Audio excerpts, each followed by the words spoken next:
Ya veremos. Y doy paso a Juan Antonio de Castro, doctor en Ciencias Económicas y Empresariales por la Universidad Complutense de Madrid y actualmente es profesor titular e imparte el grado en Inglés en Economía Internacional y en Organización Económica Internacional de dicha universidad. Ha sido también director del Grupo de Prospectiva y Análisis Económico Internacional y profesor de la Universidad Antonio de Nebrija en Madrid. De España 2006 a 2008, así como profesor de la Universidad de Ginebra, Suiza. Ha sido durante más de 23 años economista, funcionario permanente de alto nivel de la ONU en la Conferencia de Naciones Unidas para el Comercio y Desarrollo en Ginebra, Suiza. Un aplauso.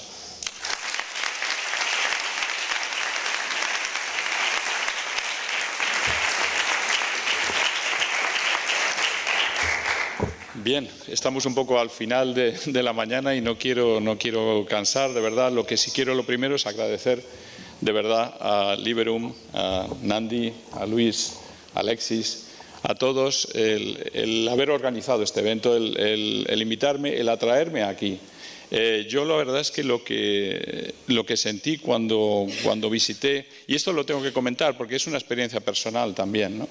Cuando visité a mi médico de la Seguridad Social y le dije que tenía problemas de coágulos y que seguramente no debería vacunarme, me dijo que me debía vacunar porque la sanidad pública así lo mantenía. Y luego, antes de marcharme, me dijo que me acercase a él un momentito y dice: si estuviéramos usted y yo solos en esta habitación, le diría que no se vacune. Me parece de una gravedad tal, pero lo que sí hizo en mí es despertar inmediatamente las ganas de luchar por esto, de descubrir a Liberum y de ir a buscar la verdad, que es en definitiva de lo que estamos hablando aquí, libertad y verdad. No voy a extenderme, pero voy a dar algunas pinceladas de lo que está pasando en este momento en el mundo y de cómo ese globalismo del que nos ha hablado también Juan hace un momento está ya no en manos de lo que llaman los conspiranoicos, en manos de unos cuantos que quieren poder y dinero, como bien decías, no es el tema ese, pero sí están ligados a unos intereses que son puramente económicos y que cuando hablamos muchas veces de globalización y globalismo y la gente no entiende la diferencia, pues la diferencia es que la globalización tenía que haber terminado en una gobernanza global y no lo ha hecho. Y ciertas personas que tienen el poder económico, y son pocas, como hablábamos, son 100 y pico, son 60, no sé, desde luego el grupo Vanguard y BlackRock controlan, por ejemplo, toda la Big Pharma y toda la farmacia a nivel mundial, y por supuesto que dos personas solamente que dirijan esos grupos podrían ya tomar un montón de decisiones. El problema de todo esto y todo lo que gira alrededor de esto es lo que podríamos denominar la privatización de la red pública, o en otras palabras, nos hemos dejado llevar por lo que está emergiendo cada vez más como una mafia privada que ha tomado el poder público a nivel global. Y lo ha tomado no de manera sutil, de manera clara. Cuando la Organización Mundial de la Salud está dirigida por un secretario general y unos países que deberían tomar decisiones, nos encontramos una Organización Mundial de la Salud que es la que va a venir a reglamentar los futuros inventos sobre pandemias. Pues cuando nos encontramos esa Organización Mundial de la Salud en la que el primer financiador es la Fundación Bill y Melinda Gates, es para preocuparse, porque es un señor privado, porque es una fundación privada, porque nosotros no tenemos por qué seguir las indicaciones de gente que no tiene legitimidad democrática alguna. Y esos personajes privados, mafiosos a nivel global, no tienen legitimidad democrática, no tienen nuestro voto. La mayor tristeza de toda esta historia es que los que sí tienen nuestro voto no tienen las narices, la valentía de levantarse en esa organización y decir basta ya. No tienen la valentía de hacer funcionar un instrumento que hay en esa organización que se llama el FENSA, que está precisamente para vigilar qué se hace con los dineros privados de ciertas ONGs y que no ha sido convocada en los últimos 6 años de manera totalmente ilegal en esa organización para vigilar lo que tenía que haber vigilado. Con lo cual tenemos para estar preocupados que la organización que nos ha dicho cómo nos teníamos que meter en casa o cómo nos teníamos que vacunar está dirigido por personas sin legitimidad democrática y en la que los estados se han lavado las manos y están absolutamente dirigidos y controlados por ellos. En definitiva, si hay privatización de la red pública o de lo público, ¿Dónde queda el contrato social que hemos firmado gobernantes con los gobernados? ¿Por qué tengo yo que cumplir con mi Estado si mi Estado se ha vendido a terceros? Y quizá estáis diciendo, bueno, pero ¿y todo eso que cuenta quizá no está sustanciado? Por favor, dejadme en un minuto deciros. El Tribunal Europeo de Derechos Humanos tiene 25 jueces que pertenecen a la Open Society Foundation de Soros, del señor Soros. Bill Gates y Soros son los principales financiadores también del Consejo de Europa y donde surgen también un montón de resultados y de implicaciones para los derechos humanos a nivel global. Aquí estamos hablando de derechos humanos. Estos son los derechos humanos. Los derechos humanos que nos están preparando desde el Tribunal Europeo de Derechos Humanos, controlado por esa mentalidad globalista, son unos derechos que parten de la horizontalidad y que pueden hacer derecho cualquier cosa que al humano se le ocurra. Y es lo que están haciendo. Y está filtrando todas nuestras economías y países. Por lo tanto, hay ruptura del contrato social. Yo creo que nos llevan a ello. Lo único que mostramos cuando pedimos libertad y verdad aquí es que, por favor, nos hagan caso y nos respeten, que respeten nuestra libertad.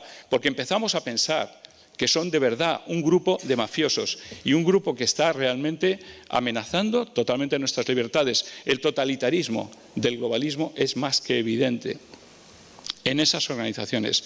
Por supuesto, en la Unión Europea, por supuesto, en la Comisión Europea, el Consejo de Europa, todas estas organizaciones que hemos dicho, la OMS y otras más de las Naciones Unidas. Porque es que no debían las naciones nunca haberse dejado controlar por dinero privado y lo han hecho. Hoy vale todo con tal de que pagues. Citar también algunos de los ejemplos que publiqué en alguno de los libros sobre este tema de Bill Gates en particular y que me parecen importantes. Partiendo de los datos de Naciones Unidas, descubrí que en el año 2016, desde Irlanda, que es donde están todas las farmacéuticas concentradas, se expandieron las exportaciones de PCR, que es además lo digo, el 300215 de la nomenclatura armonizada. Más de 6 a 11.000 millones de euros de exportaciones de PCRs en el año 2016, cuando aquí no había pasado absolutamente nada.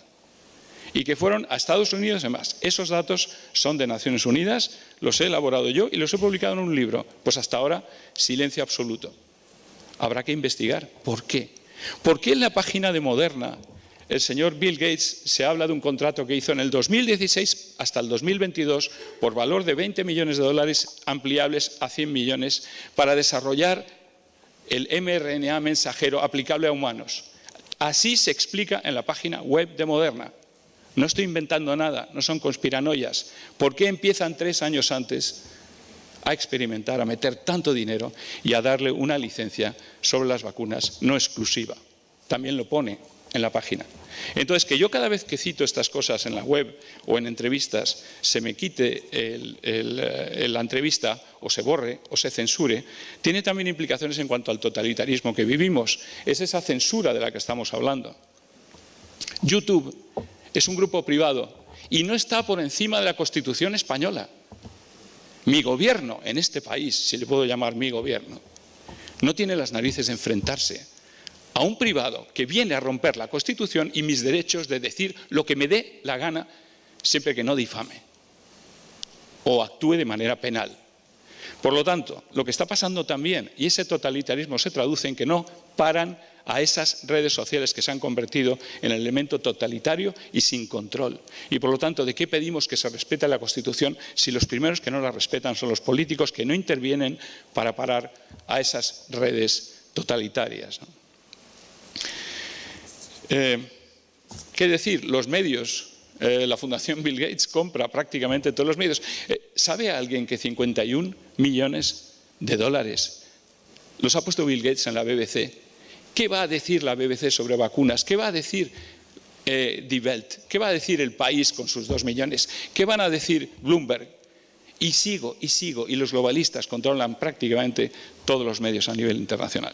Por lo tanto, nos encontramos con ese proceso, con un contrato social que tiene que ser, en cierto modo, denunciado y con un marco difícil en el que moverse.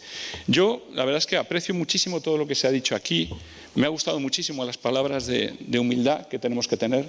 Los fuertes son los humildes.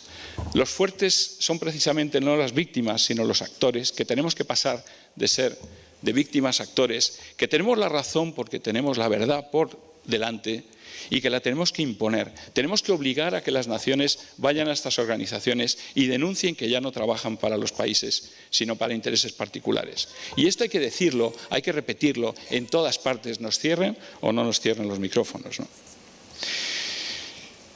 Pues es un poco, no me quiero alargar más, yo creo que os he contado un poco algunas pinzas de lo que está pasando, ¿no? No es normal que un señor como el señor George Soros, en las redes sociales hoy le oigamos decir que es un señor inmoral.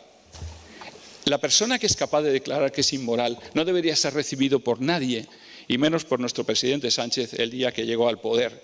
Cuando tú eres inmoral y lo dices, sabes muy bien con quién estás tratando y para qué. Cuando él dice también que no le importan los impactos sociales de sus acciones, ya sabemos que es uno de los grandes propietarios de hedge funds a nivel global. Cuando no te importa el impacto social de lo que haces y lo declaras en público, eres un personaje repugnante, como lo son todo este grupo de globalistas que se han creído que porque tienen el control del dinero, tienen el control nuestro. Y nosotros nos estamos dejando a través de nuestros políticos, siguiendo y creyendo todavía que estos políticos nos van a defender. Pues bien, no creo que podamos hacer nada por la política. Creo que todo se tiene que hacer a través de la gente y que es solo la gente la que va a poder mover esto. No creo que los partidos políticos nos apoyen, pero es que no los necesitamos, porque ellos van por sus electores y nosotros vamos por la verdad y la defensa de nuestra salud, de nuestra vida y de nuestras familias. Y quiero recordar también que todos estos globalistas van a romper los principios de religión, de defensa de la religión, de la familia, de la propiedad y de la soberanía. Esos 4 preceptos son los 4 preceptos del marxismo cultural de la Escuela de Frankfurt de los años 50, que es lo que ha elegido el globalismo. Ha elegido a la izquierda. ¿Qué le vamos a hacer? ¿Por qué? Porque es internacionalista y porque podía llevarles a tomar un control más fácil del mundo. Aquí no va de política, no va de ideología, no va de derecha ni de izquierda. Soros, cuando actúa en Albania, se compra al gobierno y a la oposición que lo va a derrocar. Soros, cuando actúa en Europa, se compra a Sánchez o se compra al siguiente que vaya a llegar. Aquí no hay solución por ese lado. Y yo creo que la única es esta, y quiero felicitar y me encuentro orgulloso de estar al lado de Liberum y de seguir apoyando los esfuerzos maravillosos que hacéis, y ojalá esta asociación crezca y ojalá sea mucha la gente que empiece a hablar de la verdad y la libertad por encima de todo. Muchísimas gracias.